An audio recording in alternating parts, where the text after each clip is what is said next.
როგორიც აქვს ქართული ბიზნესი მომხმარებელთა უფლებებს 2025 წლის 6 თვეში კონკურენციისა და მომხმარებლების დაცვის სააგენტოში 602 განაცხადი შევიდა. შესული ზარების რაოდენობამ კი 2060 შეადგინა. ეს მაჩვენებელი 2024 წლის ანალოგიურ პერიოდში შესულ განცხადებებს 48%-ით აღემატება. 2025 წელს მომხმარებლების მიერ შესული განაცხადების 70% ონლაინ ვაჭრობას ეხებოდა, ხოლო 30% ნივთის ადგილზე შეძენის შემთხვევას. რა შეიცვალა საკანონმდებლო ცვლილებების ამოქმედებიდან დღემდე მომხმარებელთა უფლებების დაცვის მიმართულებით? რამდენად აქტიურად ვაფიქსირებთ ჩვენ მომხმარებლები შესაძლო დარღვევებს და როგორ რეაგირებს მარეგულირებელი ამ განცხადებებზე? ეს იქნება ჩვენი საუბრის მთავარი თემა. ჩვენ შეკითხვებს კი კონკურენციისა და მომხმარებლების დაცვის სააგენტოს თავმჯდომარე ირაკლი ლექვინაძე უპასუხებს. მოგესალმებით, ძალიან დიდი მადლობა გადაცემაში სტუმრობისთვის. დღევანდელი გადაცემა ეთმობა ადამიანებს, მომხმარებლებს თითოეულ ჩვენგანს და შესაბამისად ბიზნესის საქმიანობაც და თითოეული მარეგულირებლის საქმიანობაც სწორედ ამ კუთხით და აი ამ ჭრილს შევხედავთ, ამიტომ ძალიან ლოგიკურია და ბუნებრივია, რომ პირველი სტუმარი ხართ ამ გადაცემაში კონკურენციისა და მომხმარებელთა დაცვის სააგენტო. მას შემდეგ რაც მომხმარებელთა დაცვის სააგენტოს მომხმარებელთა დაცვის უფლებები და ვალდებულებები დაგეკისრათ, საკმაოდ აქტიური პერიოდი თავიდან იყო შედარებით პასიური, მაგრამ ეხლა ბოლო პერიოდში ჩემს გარშემოც ადამიანთა შეფასებებით ხვდები, რომ რაღაც კონკრეტული პრობლემა თუ აწუხებთ, ისინი უკვე შედარებით აქტიურები არიან, მათ შორის საჩივრების დაწერის კუთხით, ზარების განხორციელების ნაწილშიც. რა შეიცვალა ამ წლების განმავლობაში, მას შემდეგ რაც საკანონმდებლო ცვლილებები ამოქმედა და რაც დაგევალათ, რომ მომხმარებელთა უფლებები უნდა დაიცვათ და რამდენად მე ვისაუბრებ დეტალურად ბუნებრივია ყველა ნაწილზე და რამდენად აქტიურია ქართველი მომხმარებელი ამ ნაწილში. აი დიდი მადლობა მოწვევისათვის, ჩვენს მაყურებელს მივესალმები. თქვენ ძალიან კარგი მაგალითი მოიყვანეთ, თავად ერთ-ერთი მთავარი ინდიკატორი საქმიანობის შეფასებაში სწორედ ეს არის, რომ თქვენ სირგვლივ გაჩნდა ძალიან ბევრი ადამიანი, რომელსაც გარკვეული გამოცდილება დაუგროვდა თუნდაც ჩვენ სამსახურთან ან ჩვენ კოლეგებთან ურთიერთობაში და მათ იციან დაუშვათ თუ იქნება რაიმე ტიპის პრობლემა მოვაჭრესთან მიმართებაში, როგორ დაიცვან საკუთარი უფლებები. ზოგადად საქართველოში კანონმდებლობა არის დერეგულირებული, სექტორულად არის პასუხისმგებელი უწყებები განაწილებული, ვინც მომხმარებელთა უფლებების კუთხით მუშაობს, თუმცა 2022 წელს, მას შემდეგ რაც საქართველოს პარლამენტმა მიიღო კანონი მომხმარებელთა უფლებების დაცვის შესახებ, ის მიმართულებებიც კი, რასაც არ მოიცავდა სექტორული მარეგულირებლები, მთლიანად მოექცა მომხმარებელთა უფლებების დაცვის კანონმდებლობის ქუდის ქვეშ. ჩვენ 2022 წლის ნოემბრიდან დაევალა კონკურენციისა და მომხმარებლის დაცვის სააგენტოს, მაშინ ჯერ კიდევ კონკურენციის სააგენტოს აღნიშნული ფუნქცია და აღსრულების მიმართულებით ჩვენ დავიწყეთ მუშაობა. უკვე 2024 წლიდან ჩვენი სააგენტო გახდა არა მხოლოდ კონკურენციის, არამედ მომხმარებელთა დაცვის სააგენტოც. და თქვენ გქონდათ სტატისტიკა წარმოდგენილი, ჩვენ უკვე დღეს 6 თვე შევაჯამეთ და გასული წლის იგივე პერიოდთან შედარებით დაახლოებით 48%-იანი ზრდა არის მომხმარებელთა მომართვიანობის. ამ ჯამში ჩვენ რო ავიღოთ პრაქტიკულად არასრული 3 წელი ესე გამოდის, მთლიანად ამ პერიოდს რო შევხედოთ, დაახლოებით 2000-ზე მეტი მომხმარებელთა განაცხადია განხილული და შესწავლა დასრულებული ამ მიმართულებით და გარდა ამისა მომართვიანობა ამის გარდა კიდე ძალიან ბევრია, რომელიც შესწავლა არ დაგვიწყია საკითხის, მაგრამ შესწავლამდე მოხდა გარკვეული საკითხების მოგვარება. აი გასულ წელს მაგალითად 1 მილიონი ლარის ფარგლებში იყო ის თანხა, რაც ჩვენ ჩართულობის შედეგად მომხმარებლებმა დაიბრუნეს მოვაჭრეებისგან. თუ შევყვებით ახლა რაღაც ზოგადად წარმოდგენა რო შევქნათ, მაინც თუ რას გულისხმობს ეგ, ნებისმიერ მომხმარებელს, რომელსაც აქვს პრეტენზია მოვაჭრესთან, მაგალითად ვყიდულობთ ტექნიკას, ვყიდულობთ თანსაცმელს, იქნება ეს ფიზიკურად თუ იქნება ეს ონლაინ, იმ შემთხვევაში თუ ჩვენ გვინდა ამ შეთანხმებიდან თუ ხელშეკრულებიდან გასვლა ან ნივთი სახლში მიტანის შემდეგ არ აღმოჩნდა სათანადო, ჩვენ პირველ რასაც ვაკეთებთ არის ის, რომ ვეხმიანებით მოვაჭრეს და ვამბობთ ჩვენს მოთხოვნას და პრეტენზიას ამასთან დაკავშირებით. საქართველოში ძალიან ბევრი პასუხისმგებლიანი ბიზნესია, ეს ამ კანონმდებლობის შემოსვლამდეც ეგრე იყო, ისთვისაც მომხმარებელი უპირველესი და მთავარია და მათ მსხვილებს განსაკუთრებით, მსხვილ კომპანიებს ჰქონდათ მოწესრიგებული საავჯრო პოლიტიკა, თუმცა მცირე საშუალო და ზოგიერთ მსხვილ სეგმენტშიც კი და განსაკუთრებით ონლაინ ვაჭრობის დროს ეს იყო პრობლემური საკითხი, იმიტომ რომ იმ შემთხვევაში თუ მოვაჭრე არ დათანხმდებოდა მომხმარებელს იმ მოთხოვნაზე, რაც მას სურდა, უნდა წასულიყო სასამართლოში და ეს საკმაოდ გრძელი გზა და ხარჯიანი გზა იყო. მას შემდეგ რაც ჩვენ ეს დავიწყეთ, უკვე ჩვენ ჩართულობა მომხმარებელისთვის არის ყოველგვარი ხარჯის გარეშე და საფასურის გარეშე, ხდება პირველი შეხმიანება ჩვენთან, მარტივი განაცხადის წარმოდგენა და უკვე საქმეში ვერთვებით ჩვენ გვაქვს შეზღუდული ვადა საქმის განხილვის, ეს არის დაახლოებით ერთთვიანი პერიოდი, ერთი თვის შემდეგ თუ განსაკუთრებული საქმეა და დამატებით ექსპერტიზებს ითხოვს, ეს შეიძლება გაგრძელდეს 3 თვემდე, თუმცა საბოლოო ჯამში ჩვენ ვიღებთ გადაწყვეტილებას. და მე მინდა ვთქვა, რომ ამ პერიოდში ახლა ვახსენე სრული სტატისტიკა 2022 წლის ნოემბრიდან დღემდე, დაახლოებით უმრავლესობა საკითხის სრულდება ჩვენთან შეთანხმებით. შეთანხმება ნიშნავს რას, რომ შესწავლის პროცესში მოვაჭრე, მომხმარებელი და ჩვენ თანხმდებით, რომ მოდი მოვაჭრე ამბობს, რომ ავანაზღაურებ იმ თანხას იქნება თუ ან აღვადგენ მომხმარებლის დარღვეულ უფლებას.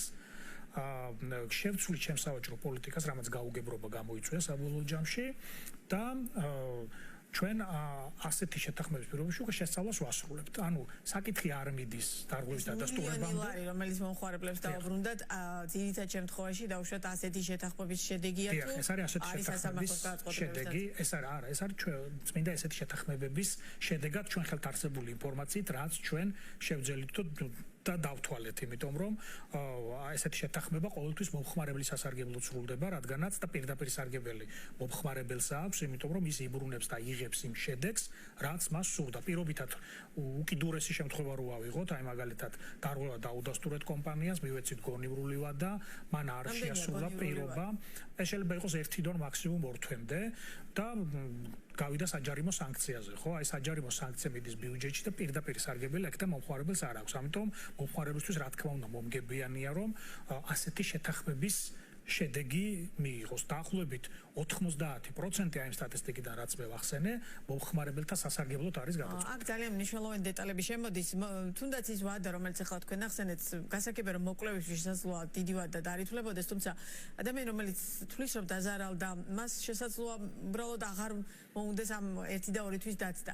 რა არის მთავარი რა შეიცვალა ქართველი მომხმარებლის ქცევაში აი ამ 3 წლისგან, არასრულ 3 წლის განმავლობაში და ბიზნესი თვითონ რამდენად აქტიურია, თქვენ კი თქვით, რომ დიდი ბიზნესების დიდი ნაწილი იცავს, მაგრამ ძალიან ბევრი ბიზნესია, მათ შორის სამწუხაროდ მსხვილის ნაწილიც, რომელიც მომხმარებლის პრეტენზიაზე ასე პირდაპირ არ რეაგირებს, სანამ არ ჩაერევა პირობითად კონკურენციის სააგენტო ან ისეთი სტრუქტურა, რომელსაცაც მას სხვა ტიპის ურთიერთობა აქვს და არ სურს, რომ დაუშვათ კიდევ უფრო დაეძაბოს ეს ურთიერთობა. შესაბამისად, სწორედ ამის გათვალისწინებით ვკითხულობ, რა შეიცვალა მომხმარებლის ქცევაში, ანუ მომხმარებელი გაიზარდა თუ არა ამ ნაწილში და გაიზარდა თუ არა ბიზნესი პასუხისგებლობის ნაწილში თუ უბრალოდ რადგან საკმაოდ სახელი გაქვთ ხო კონკურენციის სააგენტო ძალიან მარტივი შესაძლოა ჩემთვის კარგი მოსასმენი იყოს, მაგრამ ბიზნესისთვის ძალიან კარგად გასაცნობიერებელია და კარგად ხვდებიან, რომ კონკურენციის სააგენტო როდესაც ერთვება პროცესში, მაინც და მაინც მათთვის კარგი არ უნდა იყოს. ხო, მოდი ასე შევხედოთ ამ საკითხს, ეს კანონმდებლობა არის ძალიან დაბალანსებული. დაახლოებით მის მიღებამდე. ანუ ორივეს უფლებას თანაბრად იცავს ბიზნესისაც. შევწდები აღწერო პროცესი და თქვენც ძალიან კარგად ნახავთ, რომ ეს ძალიან დაბალანსებულია, იმიტომ რომ ჯერ კიდე მიღებამდე ძალიან დიდი და ხანგრძლივი პერიოდი იყო, როდესაც განხილვა ხდებოდა ბიზნესთან აღნიშნული კანონმდებლობის, სხვა შორის მაშინ ბიზნეს ომბუდსმენი ვიყავი, როდესაც ამ კანონმდებლობის განხილვაშიც ამ ინსტიტუციიდან ვიყავი ჩართული და შემდგომ უკვე აღნიშნული პოზიციიდან მოგვიხდა აღსრულების პროცესში ჩართვა. ბიზნესი ჩართულია თავიდან ბოლომდე, მას შემდეგ რაც განაცხადი შემოდის ჩვენთან, იმიტომ რომ ჩვენ ვიღებთ მომხმარებლის პრეტენზიას, მეერე ამას ბიზნესთან ვიღებთ ინფორმაციას და ის მას აბსოლუტური საშუალება იმისა, რომ ამ პერიოდში წარმოადგენს საკუთარი პოზიცია ახსნას განმარტოს თუ ესე შემდეგ, იმიტომ რომ ყოველთვის მომხმარებელი შეიძლება არ იყოს საბოლოო ჯამში მართალი და ჩვენ ხშირად ვამბობთ, რომ ძალიან უნდა მოინდომოს ბიზნესმა, რომ დარღვევასა და ჯარიმაზე გავიდეს იმდენად ასე ვთქვათ, დაბალანსებული პროცესია ეს. ერთი, მას აქვს საშუალება, რომ პირობითი ვალდებულების შეთანხმებით საქმე შესწავლა დასრულდეს და მორიგებით მორჩეს საკითხი. მეორე, თუ დარღვევა დასტურდება, დარღვევის დადასტურების შემდეგაც კი მას აქვს გონივრული ვადა, რაც ვახსენე, 1 თვიდან მაქსიმუმ 2 თვემდე, რომ ეს დარღვევა გაასწოროს, მომხმარებლის უფლება აღადგინოს და საოჯრო პოლიტიკა მოიყვანოს წესრიგში და მხოლოდ ამის შემდგომ ხდება საჯარიმო სანქციის გამოყენება. მე ვფიქრობ, რომ მომხმარებლისთვის შეიცვალა ის, რომ დღეს ძალიან ბევრმა მომხმარებელმა იცის, რომ სად უნდა გააკეთოს პირველი ზარი, თუ ის მოვაჭრესთან ვერ თანხმდება და მას პრეტენზია აქვს. მე მოვაჭრეებისთვის და ბიზნესისთვის შეიცვალა ის, რომ აი მეც თქვენც და ძალიან ბევრი ჩვენთაგანი, როდესაც სხვადასხვა საავაჭრო ობიექტებში ხვდებით ან საავაჭრო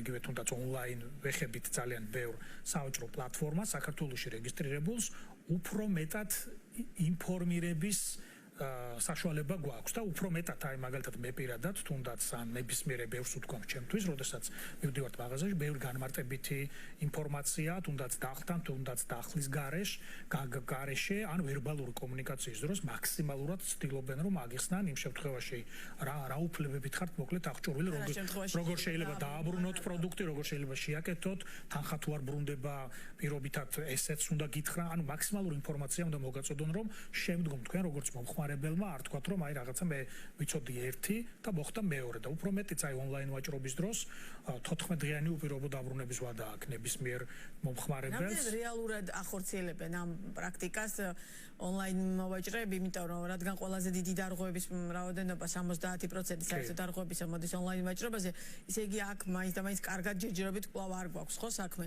ანუ რა არის მთავარი განმაპირობებელი გასაგებია, ეს მაინც ახალი მიმართულება და რეალურად ელექტრონული კომერცია, რომელიც პანდემიის შემდგომ ძალიან გააქტუალურდა, ცოტა სხვა დატვირთვა შეიძინა, მაგრამ თვითონ რამდენად ესმით ონლაინ მოვაჭრეებს, რომ ეს რეალურად ისეთივე ბიზნესია და ის ვალდებულია, რომ ის რაღაც ზოგადი ეთიკური წესები ის ზუსტად ისევე დაიცვას, როგორც პირობითად სავაჭრო მოლში რომ მიხვარდა რაღაცას იყიდე. კი, ეს ძალიან მნიშვნელოვანია მათი ბიზნესისთვის პირველ რიგში და მათი მარკეტინგისთვის, რომ მათ ყავდეთ კმაყოფილი მომხმარებელი. თუმცა არიან აი მცირე და საშუალო ზომის კომპანიები, სადაც ეს პრობლემატიკას ჩვენ ვაწყდებით. 70% იმიტომაც არის, რომ ფიზიკური ვაჭრობის დროს ჩვენ უფრო მეტი საშუალება გვაქვს, რომ ნივთი ადგილზე ვნახოთ, შევეხოთ, ბევრი კითხვა დავსვათ და ესე შემდეგ. ონლაინ ვაჭრობის დროს ამდენი საშუალება არ არის, ფოტოში შეიძლება რაღაც ერთი სხვანაირი ჩანდეს, მაგრამ როდესაც ვნახავთ ამ ნივთს რეალურად, აი იქ უკვე არ იყოს ის აღქმა, რაც მაგალითად წარმოსახვით ეს თვითონ სოფლიოში ესეა და რაღაც ქართული ფენომენი ნამდვილად არ არის. თან ეს სექტორი მნიშვნელოვნად მზარდია და დღეს ყველანი ჩვენთაგანი პროდუქტს აი მაქსიმალურად კომფორტია ჩვენთვის როგორც მომხმარებლებისთვის, რომ აი სახლში მივიღოთ ესა თუ ის პროდუქტი. პირველ ადგილზე სხვა შორს აი ამ სექტორულ ჭრილში თუ შევხედავთ არის სწორედ ვაჭრობის მიმართულება და არის ტანსაცმელი და ტექნიკა და მეორე პოზიციაზე ძალიან საინტერესო ეს არის ლოჯისტიკა და მიწოდების სერვისები. ეს ეხება მაგალითად როგორც ადგილზე ჩვენს საქართველოში მოქმედი ბიზნესებიდან შეძენილი ნივთის ბოტანას ჩვენთან სახლში, ასევე უცხოეთიდან გამოწერილი ნივთების ტრანსპორტირებას. კი, იმიტომ რომ ყველაზე ხშირად აქ ხდება გარკვეული აცდენები, ზოგჯერ არის კომუნიკაციის პრობლემა, მაგალითად სერვისის მიმწოდებელ კომპანიებთან ეს ძალიან ხშირად მოხსენიებადი პრობლემაა. ანუ ქართულ ენაზე ფიზიკურად არ ვერც ინგლისურად ზოგჯერ ვერ ხდება კომუნიკაცია, ისე რომ მაგალითად ზუსტად აუხსნა სად მოვიდეს და კომპანიასაც აზარალებს ჯამში ესეთი ტიპის დამოკიდებულება და ჩვენ გქონდა ეს кейსი და დავავალეთ კომპანიას, რომ თუ ესეთი დისკომუნიკაციის პრობლემა და მომხმარებელს არ სურს რომ მაგალითად მე არ მინდა იქნებ სხვა ენაზე მივიღო, მინდა საკუთარ მშობლიურ ენაზე ან არ ვიცი სხვა ენა, თუ მინდა ინგლისურად კი ბატონო, არავინ არ მზღუდავს ამაში, ჩაერთოს კომპანიის ოპერატორი, რომელიც ამ პრობლემას მომენტალურად მოაგვარებს. მეორე აი ნივთის უცხოეთთან ტრანსპორტირება. ხო, აქაც ხშირია შემთხვევები, როდესაც ნივთი ზიანდება, იკარგება, შეიძლება რაღაცა პრობლემა კონდეს და ძალიან ხშირია ესეთი ტიპის მომართვიანობა და ძალიან ბევრ კომპანიას ჩვენ დავავალეთ ან დაზიანებული ნივთის, ან დაკარგული ნივთის საბაზრო ღირებულების ანაზღაურება და მსგავს საკმაოდ ბევრი кейსი გვაქვს მომხმარებელს. ადვილად მოყვებიან ბიზნესები აი ამ მიმართულებაზე, განსაკუთრებით როდესაც მათ თხოვთ რომ რეალურად მოაგვარონ ეს პრობლემები, აანაზღაურონ, იმიტომ რომ საკმაოდ ისეთ მილიონი არ არის ამ ტიპის დარღვევების შემთხვევაში პატარა თანხა ხო, ანუ ამის დაბრუნება მოუწიათ ბიზნესს. კი, მე ვფიქრობ რომ და ამ სტატისტიკაც აჩვენებს, როცა ვამბობ რომ 90% წდება მომხმარებლის სასარგებლოდ, ეს არის სწორედ შედეგი იმისა, რომ ბიზნესი ძირითადად თანამშრომლობს ასეთ შემთხვევაში ჩვენ არ ვართ რაღაცა ესეთი სხვადასხვა მხარეს მდგომი უწყებები, ჩვენ ვართ პარტნიორები ამ პროცესში, რომ პრობლემა მოგვარდეს და ეს 90%, რომელიც მომხმარებელთა სასარგებლო და გადაწყვეტილებები მიღებული, ნიშნავს იმას, რომ ბიზნესი თანამშრომლობს, რომ საერთო სურათი იყოს პოზიტიური და ყავდეს მაყოფილი მომხმარებელი. წელს დაახლოებით 30,000 ლარამდეა ჯარიმა დაწერილი. აი თუ ნახავთ 2%-ამდეა ბრუნვის იმ შემთხვევაში თუ ჩვენ მაგალითად მივალთ საჯარიმო სანქციებამდე და ეს არ არის ცოტა 2% საკმაოდ მაღალია, გასულ წელს იყო დაახლოებით 70,000-მდე და ეს ნიშნავს იმას, რომ აი მინიმალურია ამ ჯარიმების მოცულობა, ეს ძირითადად არიან აი ონლაინ სოციალურ ქსელებში ზოგჯერ რეგისტრირებული თუ არარეგისტრირებული კომპანიებიც კი სადაც ძირითადად ხდება დარღვევა და დარღვევის არ გამოსწორება. იმის ბრალი რომ დაუშვათ მიმართვიანობა მაინც დაბალია?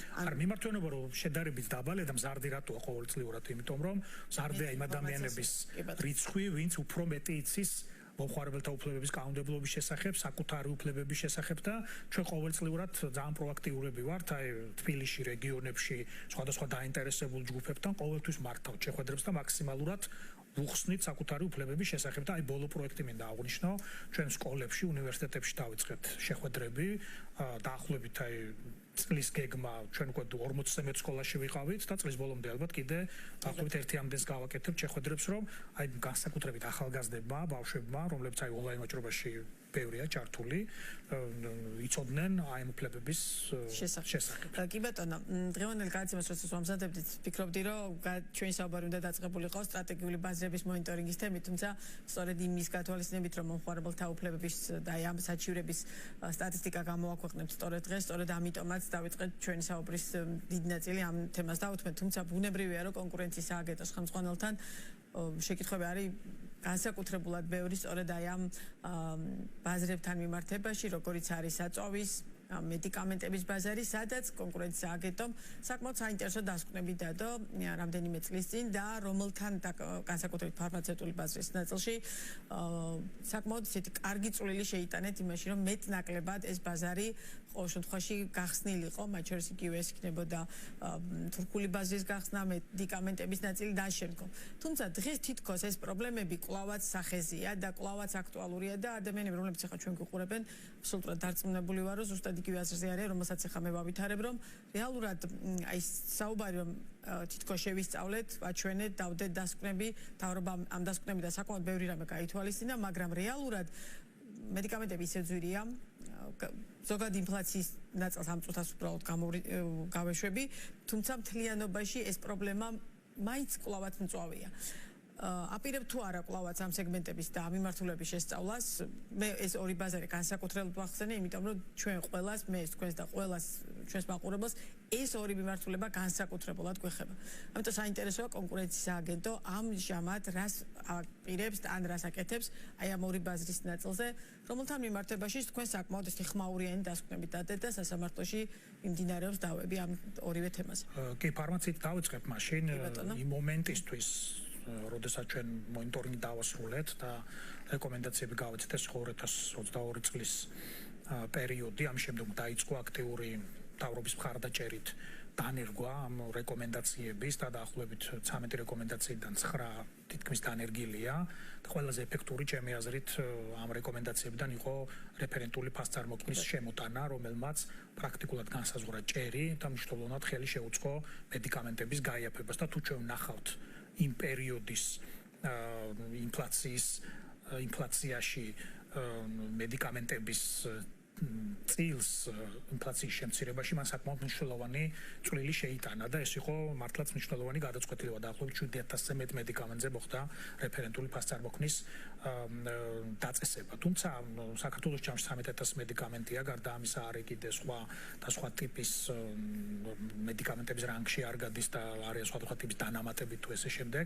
ამიტომ მე მესმის თქვენი შეკითხვა, შეიძლება ძალიან ბევრ ადამიანს, როდესაც ის მიდის დღეს სხვადასხვა სამკურნალო დაწესებულებაში, მისი ასე ვთქვათ ჩეკი არასახავს იმ რეალურ სურათს, რომელიც ცალკეულ მედიკამენტებთან მიმართებაში დღეს რეალურად მართლა არსებობს და აი მსოფლიო ბანკის ბოლო შეფასებასაც მოვიტან, მას შემდეგ რაც მოხდა რიგი გადაწყვეტილებები, რომელიც და რეკომენდაციების დანერგვა საქართველოს მთავრობის მიერ რაც კონკურენციის და მოხმარების დაცვის აგენტომ გამოაქვეყნა და გასცა მთლიანობაში რიგ მედიკამენტებზე 40-45%-ით მოხდა შემცირება ფასების და ასევე წელიწადში დაახლოებით 65-70 მილიონ დოლარიანი დანაზოგი შექმნეს ადამიანებმა. თუმცა ამის შემდგომ არის პერიოდი გასული და კიდევ ერთხელ ამბობ, აი შეიძლება ის ჩეკი არ გაიაფებულა, იმიტომ რომ იქ ბოლო წლებში მაგალითად მოხდა გაბზურება ამბულატორიული მომსახურების, კონსულტაციების, შეიძლება რაღაც ამ ჩვენს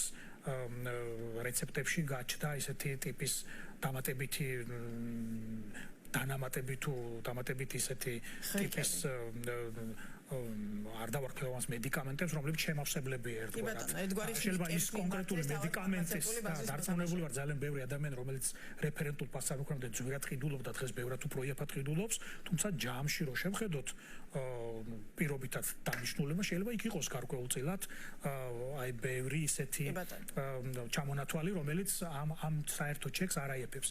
ამიტომ ჩვენ ვფიქრობთ, ახლა დღეს ვაკვირდებით ამ მიმართულებასაც და სხვა შორის არის ბოლო პერიოდში მომართვიანობა მოქალაქეების მხრიდან სააგენტოში რო გაძვირდა რიგი მაგალითად ვიზიტები, ამბულატორიული მომსახურებები თუ ესე შემდეგ, ამიტომ შეიძლება ამ მიმართულებით ჩვენ ინტერესი და დაინტერესება მოხდეს, რომ თუნდაც ის პოზიტიური ეფექტები, რაც აქამდე იყო, ამ პოზიტიური ეფექტების განგრძობადობა მოხდეს და ნუ კონკურენცია გადამწყვეტი და მთავარია იმისთვის, რომ სადაც არის კონკურენცია და სადაც ძალაუფლების ცენტრი არ განაპირობებს ხელოვნურად რიგი მედიკამენტების შემთხვევაში კონკურენცია ამ ბაზარზე ხომ არ არის ერთგვარად შეთანხმებული ბაზრის მოთამაშეების ქცევები, იმიტომ რომ იმ დაჯარიმებულთა სიაში, როდესაც თქვენ თავის დროზე ესეთი განწყობილება მიიღეთ, სხვილი კომპანიებია რეალურად თითქოს შეიძლება რომ ეს კომპანიები გარკვეულწილად შეთანხმებულად მოქმედებდნენ. ან შეიძლება ეხაც მოქმედებენ, არ ვიცი სწორედ, ამიტომაც ვკითხულობ, ეს ეხებოდა დაჯარიმება იქ ეხებოდა კონკრეტულ кейსს, რომელიც ონკოლოგიური მედიკამენტების შესყიდვის დროს 4 კომპანიის გარიგებას ეხებოდა და 4 კომპანიის შემთხვევას ეხებოდა და ჯამში 88 შემთხვევა ამოვიღეთ ჩვენ, როდესაც ზოგჯერ 2, ზოგჯერ 4, ზოგჯერ 3 კომპანიას იდენტური ფასწარმოქმნა ჰქონდა ერთი თეთრი სიზუსტით და სხვა შორის ეს кейსიც იქნა მსოფლიო ბანკის მიერ ერთ-ერთ საუკეთესოდ შეფასებული, ესეც მინდა ვთქვა, იმდენად მაღალი სტანდარტით იქნა ეს გაკეთებული და დაჯარიმება აქედან იყო გამომდინარე. ზოგადად ერთი შემიძლია გითხრათ დღესაც, რომ ეს ბაზარი არის მაღალ კონცენტრირებული. დღეს გვყავს აქ ჩვენ საკმაოდ და ჯგუფურ დომინირებას აქვს ადგილი, 3 მსხვილი ჰოლდინგური გვყავს და ჩვენს რეკომენდაციებშიც არის ის, რომ თუ ჰოლდინგური ჯგუფები პირველ პოზიციაზე აყენებენ იმას, რომ საკუთარი კომერციული მიზნების მიაღწიონ და არა მოხმარებელს შესთავაზონ საუკეთესო არჩევანი. კი, საუკეთესო.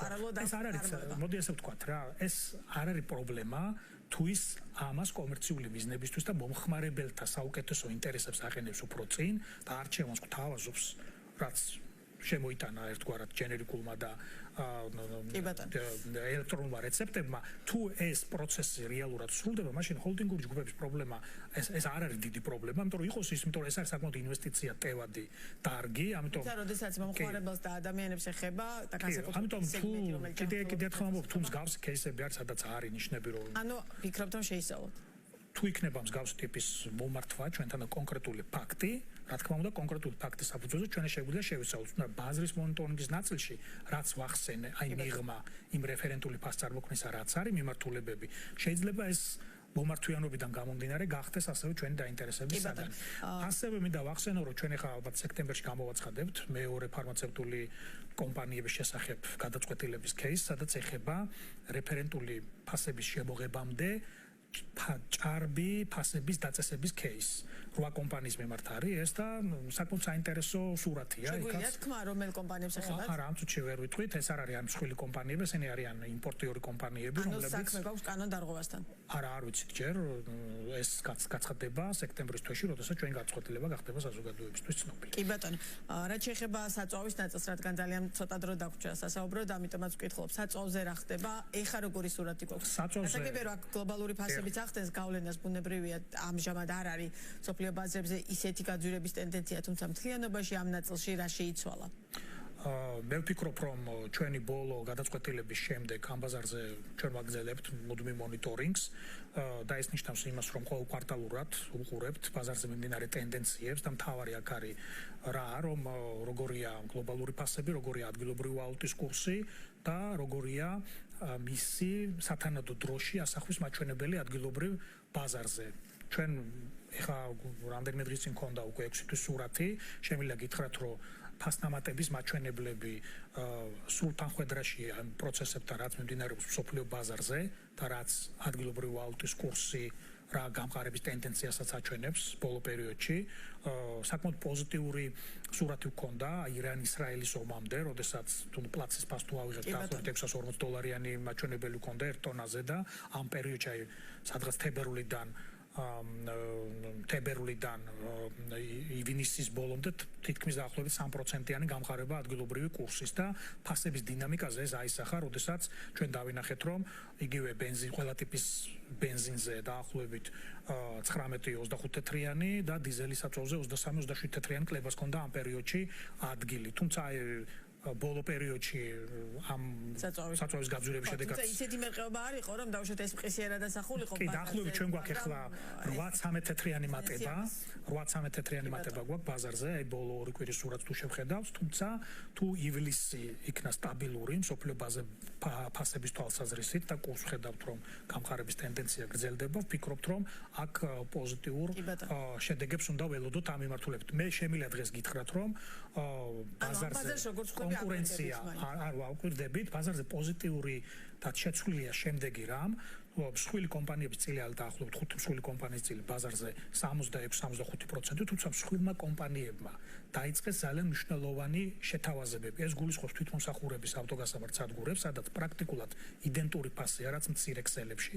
დღეს თუ ნახავთ მსხვილი და მცირე ქსელებს შორის ერთ და იგივე ტიპის საწვავზე დაახლოებით 35-40 თეთრიანი სხვაობა გვაქვს, მაგრამ თუ ნახავთ ლოიალური და მარკეტინგული ბარათების შედეგად მიღებულ ეფექტს, მაგალითად თუ რომელიმე კომპანიის ბარათი მაქვს, სადაც დაახლოებით 7-12 თეთრიანი ეს უბრალოდ რეალურად სატყუ არა ერთგვარი. მე ვფიქრობ, ეს მოხარებისთვის ძალიან კარგია, არის ასევე სააქციო დღეები და არის თვითმომსახურების სადგურები. ეს გაჩნდა მაშინდე, რაც ჩვენ ის გადაწყვეტილება მივიღეთ და არჩევანი დღეს ბევრია. ანუ რეალურად შეგვიძლია ვთქვათ, რომ ეს ორი მსხვილი სეგმენტზე კონკურენტული ბაზრებია ორივე?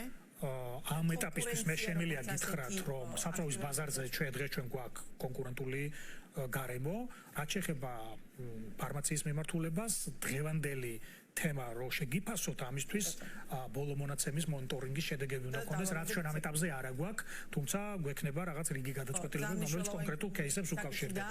თუმცა კიდევ ერთხელ ამბობ, მნიშვნელოვანია ამ ბაზარზე მუდმივი ეს ისეთი ბაზრებია და ამიტომაც ქვია სტრატეგიული ბაზრები, სხვა შორის FMCG-სთან და რიტეილის ბაზრებთან ერთად, სადაც აი მუდმივი მონიტორინგია საჭირო, რომ ბაზრები დინამიურია, ვითარდება, ყოველ წუთში შეიძლება რაღაცები იცვლება, ამიტომ ამისთვის მაღალი საზოგადოებრივი ინტერესიდან გამომდინარე და ჩვენ რადგანაც გვეხება ყველა ჩვენთაგანს, მნიშვნელოვანია რომ მუდმივად ვაფასებდეთ ამ ჩვენი საუბრის ბოლოს კონკურენციის სააგენტო, რომლის არსებობაც განსაკუთრებულად მნიშვნელოვანია, იმიტომ რომ ბიზნეს გარემო შეფასების კუთხით ვთქვათ, რომ რეალურად საქართველოში ნამდვილად თავისუფალია ბიზნეს გარემო. არის თუ არა დამოუკიდებელი საკუთარ გადაწყვეტილებებში და რეალურად ბიზნეს აქვს თუ არა ამ წლების განმავლობაში ჩამოუყალიბდა თუ არა იმის განცდა თქვენი გადმოსახედიდან, რომ მათ შეუძლიათ მოგმართონ ამა თუ იმ საკითხთან მიმართებაში და ეს გადაწყვეტილება იქნება მხოლოდ კონკურენციის სააგენტოს მიერ მიღებული, მიუხედავად იმისა, რომ კონკურენციის სააგენტოს საკმაოდ მჭიდრო თანამშრომლობა გაკავშირებთ მთავრობასთან.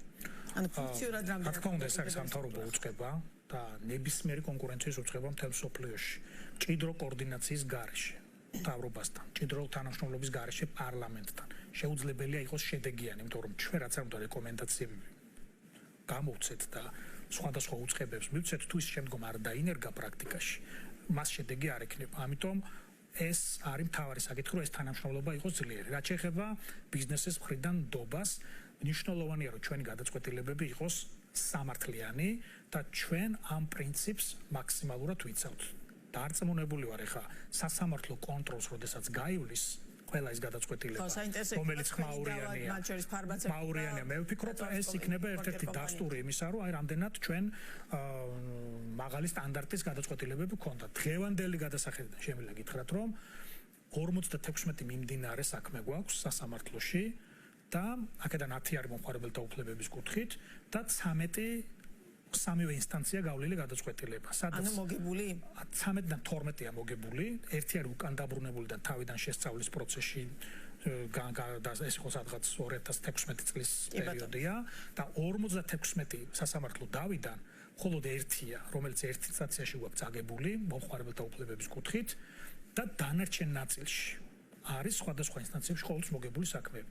ანუ რას ნიშნავს? იგივე მოლოდინი გაქვს ფარმაცევტულ და რა თქმა უნდა მოლოდინი გვაქვს, ჩვენ როდესაც მივიღეთ ეს გადაწყვეტილება, ეს გადაწყვეტილება ეფუძნება კონკრეტულ მტკიცებულებას, კონკრეტულ ფაქტებს და კონკრეტულ მეთოდოლოგიას.